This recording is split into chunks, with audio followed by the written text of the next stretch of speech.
الصلاة والسلام عليك يا إمام المجاهدين. Baiklah, ini bagian yang kedua ya. Mohon ditonton dengan sampai habis dengan betul ya. Karena ini melibatkan contoh yang harus dimengerti supaya kalian bisa menyelesaikan soal-soal dengan baik. Gitu. Pertanyaan kita apa? Masalah apa ini semua? Masalah apa gitu? Ya, Anda diberi dua buah balok yang tergelincir dan tergantung. Udah gitu. Nah, lalu apa masalahnya? Tapi Anda juga harus berpikir gitu, bahwa di sana ada bumi yang menarik kedua balok itu. Ya, ada bumi yang menarik kedua balok. Tanpa bumi tidak ada apa-apa yang akan terjadi. Kalau gambar tadi itu tuh dibuat lah mejanya segala macam, dibawa ke luar angkasa sana.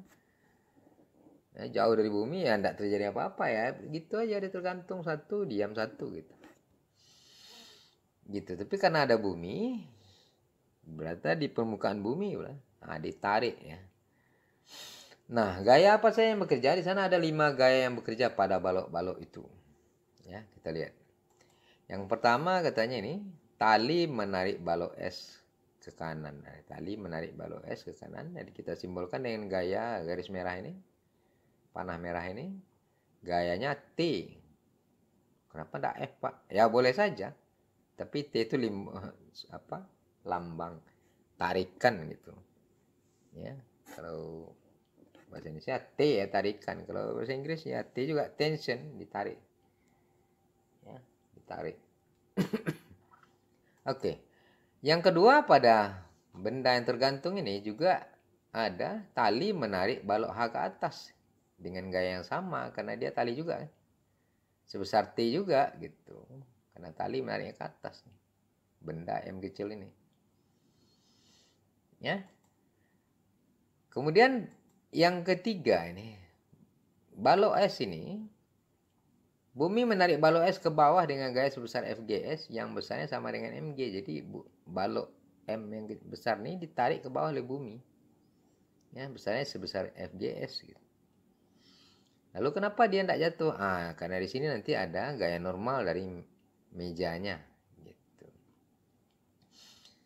Oke, kemudian yang keempat, bumi menarik balok H ke bawah dengan gaya sebesar FGH yang besarnya sama dengan MG. Jadi massa ini kali gravitasinya.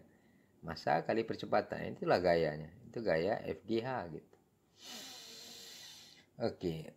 Lalu yang kelima, meja mendorong balok es ke atas dengan gaya normal sebesar Fn. Ini yang saya sebut tadi. Ada Fn ya, gaya normal ke atas oleh meja. Oke.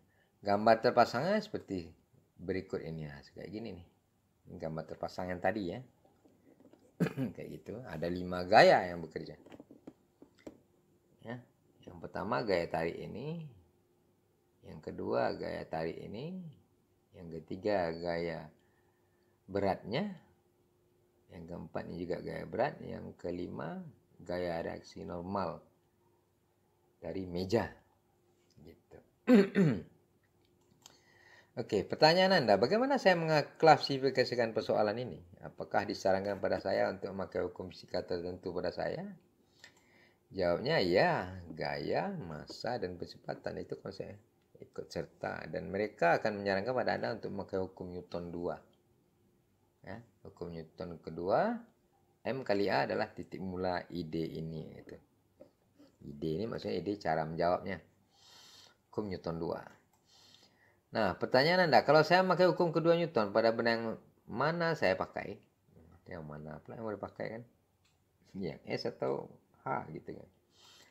Nah, kita hanya memperhatikan dua benda. Jadi perhatian kita pada dua benda itu. Benda tergelincir dan benda yang menggantung gitu. Jadi balok yang ada tadi, balok S. Dan benda H gitu. Nah, kunci kedua adalah memakai hukum kedua Newton pada kedua benda itu secara terpisah. Nah, ini yang kita nanti masuk dalam diagram benda bebas ya. Jadi dipisahkan kedua benda. Lalu pertanyaan Anda, bagaimana dengan puli? Nah, kita belum belajar rotasi. dan gesekan dengan seksama. Ini belum nih. Jadi dalam hal ini pulih dianggap mempunyai massa yang bisa diabaikan tanpa gesekan.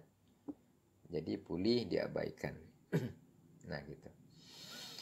Kemudian sekarang bagaimana saya memakai hukum kedua sigma F sama dengan MA pada balok tergelincir? Nah, itu pertanyaannya. Bagus. Ya, bagaimana memakainya hukum kedua Newton nih? Ya, gambarkan balok S sebagai sebuah titik. Ya, dan gambarkan semua gaya yang bekerja padanya. Ini disebut diagram benda bebas. Nah, ini yang saya sebut tadi. Diagram benda bebas. Jadi benda satu dilepaskan dari dua. Dilihat mana gaya-gayanya. Benda dua dilepaskan dari satu. Dilihat mana gaya-gayanya. Itu namanya diagram benda bebas. Kemudian digambarkan koordinat kartesius dengan sumbu X dan sumbu Y. Lalu buat permukaan meja mendatar menjadi sumbu X. Gitu. Ya.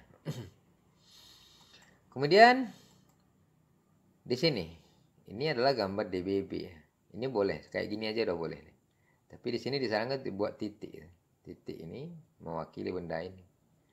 Ya, ada gaya Fn ke atas nih. Ada gaya Mg ke bawah, lalu ada gaya T nih. Ya. Nah, pertanyaan Anda, bagaimana memakai hukum kedua Newton pada diagram benda bebas ini? Kita lihat. Ya, hukum kedua Newton M kali A adalah persamaan vektor. Kita punya dua komponen, sumbu X dan sumbu Y, maka sigma Fx sama dengan MAX, sigma Fy sama dengan MAY gitu. Oke. Kemudian gimana? Di sini benda bergerak ke sana, sigma F sama dengan MAY gitu. Ya. Lalu apa gaya sigma F-nya? Di sini kalau kita buat ke atas maka Fn kalau arah ke atas positif ya. Fn minus Mg sama dengan 0. Ya, Fn minus Mg sama dengan 0 karena benda ini diam saja. Ya. Sehingga kita dapat di sini Fn sama dengan Mg. Jadi gaya normalnya sama dengan gravitasi gitu. Oke, kemudian sigma Fx sama dengan MAX. Ya. T sama dengan MAX. Ya, sigma Fx sama dengan MAX. Jadi ini tarik ke sana, maka massa ini kali percepatannya adalah sigma Fx gitu. Nah, dari sini T sama dengan MAX. Oke. Ini kita buat sebagai persamaan nomor 1 ya, T sama dengan MAX. Kita lanjut lagi. Persamaan ini mempunyai dua bilangan anu, T dan AX. Apa anu itu Pak? Anu itu ya bahasa Indonesia bilang anu, enggak tahu gitu. Bahasa Inggrisnya unknown. Unknown, sesuatu yang belum tahu. Ada dua bilangan anu. Ya, bilangan kita tidak tahu harganya berapa. Sehingga tidak dapat kita selesaikan nih karena dua anunya. Jadi kalau satu persamaan, satu anu gitu, itu bisa diselesaikan. Nah, kalau dua persamaannya, misalnya itu dua anu. Nah, di sini itu dua anu. Ya. Tapi persamaannya baru satu, ini saja. Nah, ini tidak bisa diselesaikan. Tapi kita punya benda satu lagi, yaitu balok yang tergantung. Nah, ada benda satu lagi. Ya, saya setuju bagaimana saya memakai hukum kedua sigma FA pada balok yang tergantung. Nah, ini kita lihat. Ya. Caranya sama dengan balok S, buat diagram benda bebas untuk balok H. Ya, kemudian sigma Fy sama dengan MAY. Ya, sigma Fy sama dengan MAY, tanda positif ke atas kita buat. Ya. Lalu sigma Fy itu adalah T di sini dikurang Mg. Ya. T kurang Mg adalah sigma F. Total gayanya. T ke atas, Mg ke bawah. Berarti T kurang Mg sama dengan min MAY. Karena ini.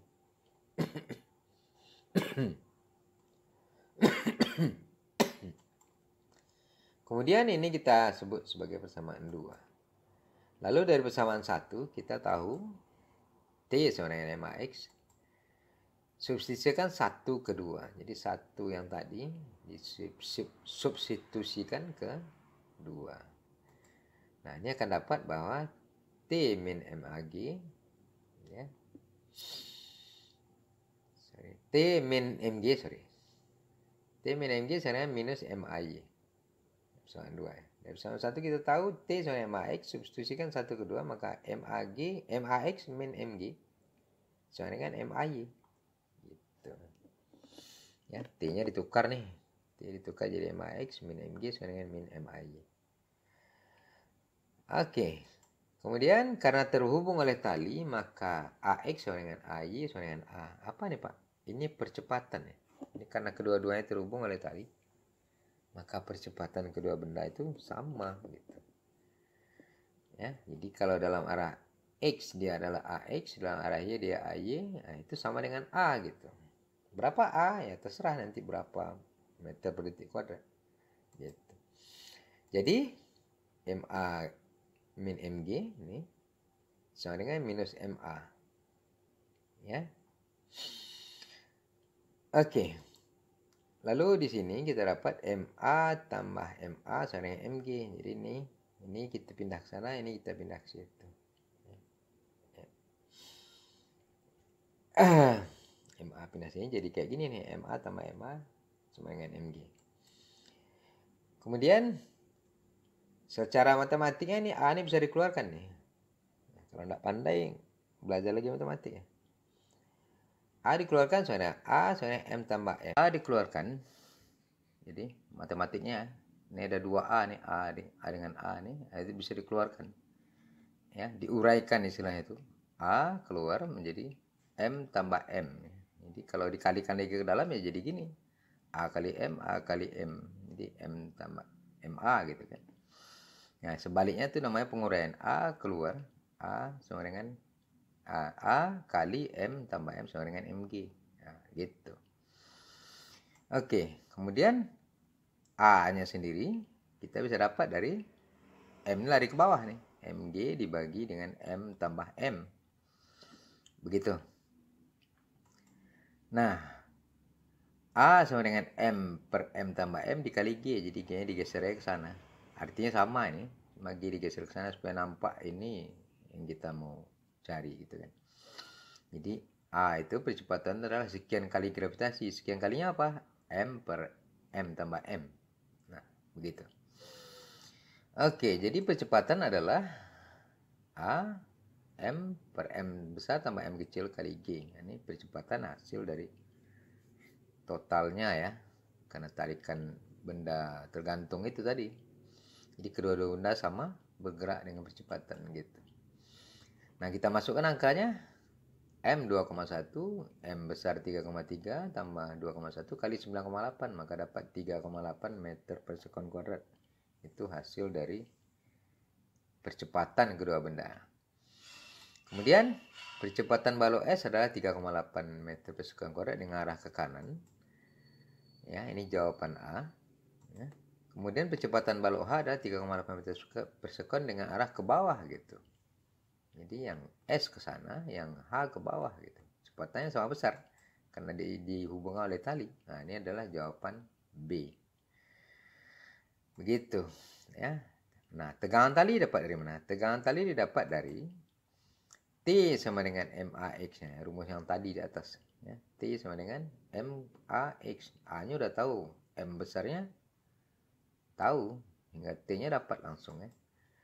T adalah 3,3 kali 3,8 meter per sekon kuadrat, ya, 13 kg meter per sekon kuadrat. Ini adalah 13 Newton. Jadi tegangan tali, gaya pada tali itu dapatnya 13 Newton.